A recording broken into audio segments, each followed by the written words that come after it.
మద్యం విషం, ఇంకో పక్క భూములని కబ్జా ఎక్కడికక్కడ చేస్తూ ఉంటే అవన్నీ ప్రక్షాళన చేయడానికి నాకు సమయం అంతా సరిపోతా ఉంది. దానిపైన మళ్ళా తప్పుడు ప్రచారం, సిబిఐ రిపోర్ట్ ఇచ్చిన దానిపైన తప్పుడు ప్రచారం. నేను ఒకటే చెప్తున్నా, వెంకటేశ్వర స్వామికి అపచారం చేస్తే, వెంకటేశ్వర స్వామిని అపవిత్రం చేస్తే నేను ఎట్టి పరిస్థితుల్లో ఉపేక్షించనని మరొక్కసారి మీ అందరికీ హామీ ఇస్తున్నా. నేను చెయ్యను, వేరే వాళ్ళని చేయనీయను. ఇంకో పక్క ప్రార్థనాలయాలు కూడా, మసీదులు కానీ చర్చిలు కానీ వాళ్ళని గౌరవిస్తాం, అవి కూడా కాపాడుతాం. మత సామరస్యాన్ని కాపాడాలి, ప్రతి ఒక్కరి మనోభావాలను కాపాడాలి.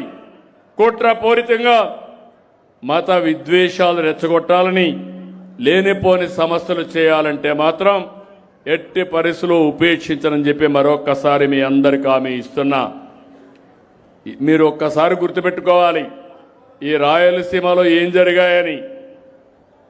నేనే ముఖ్యమంత్రి ఆ రోజు 2019 ఎన్నికల కంటే ముందు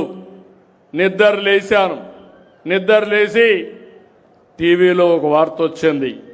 ఆ వార్త పాపం వివేకానందరెడ్డి ఆత్మహత్య గుండెపోటుతో చచ్చిపోయాడని. నేను అది చూసిన తర్వాత నాకు అనిపించింది, రే పాపం వివాదాలు లేని వ్యక్తి చనిపోయాడని నేను కూడా అన్నాను. మధ్యాహ్నాలకు అది అందరూ అదే నమ్మారు. మా పోలీసుని మేనేజ్ చేశారు. ఇప్పుడే మా ఆర్టీఓ చెప్తున్నాడు అది కావాలని చేశారని చెప్తే, కాదు అది అసైన్మెంట్ భూమి అని ఆయన చెప్పే, అంటే డెప్త్కు పోయాడు లేదు నాకు తెలియదు. అదే మరిగా ఆ రోజు చెప్పారు, గుండెపోటుతో చనిపోయాడని నమ్మించారు. అక్కడుండే అధికారులు మేనేజ్ చేశారు. మేనేజ్ చేసి ఎంత దారుణంగా చంపారో మీరు చూశారు. ఆ రోజు సునీత ఆ అమ్మాయి అడిగింది, మీరు పోస్ట్ మార్టం చేయండి, నాకు అనుమానం ఉందంటే నేను పోస్ట్ మార్టంకి ఆర్డర్ చేశాను.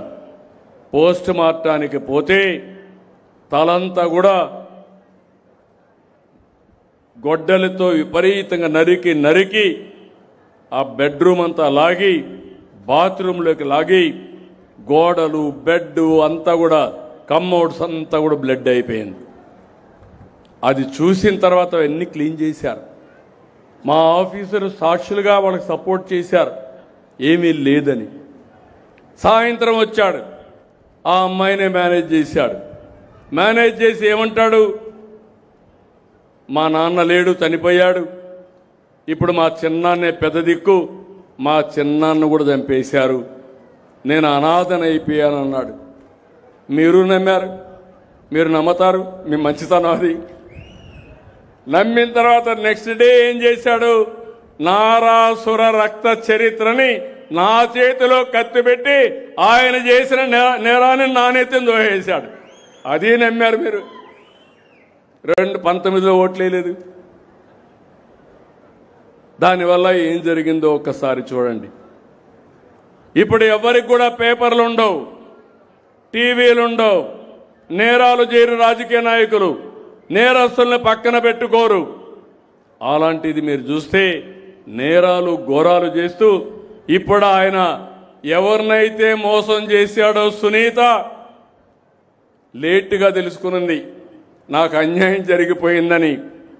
ఈయన ముఖ్యమంత్రి అయిన తర్వాత తెలుసుకొని ఇప్పుడు మొత్తం కోర్టు చుట్టూ తిరుగుతూ ఉంది. అంటే ఒక వ్యక్తి ఎంత క్రూరంగా ప్రవర్తిస్తారో ఇది ఒక ఉదాహరణ మాత్రం. హెచ్చరిక చేయడం నా బాధ్యత. దాన్ని అనలైజ్ చేసుకొని సరైన మార్గంలో మనం ముందుకు పోతే రాష్ట్రానికి తిరుగు ఉండదు. ఇప్పుడు మీరు చూస్తున్నారు, తిరుమల లడ్డు పైన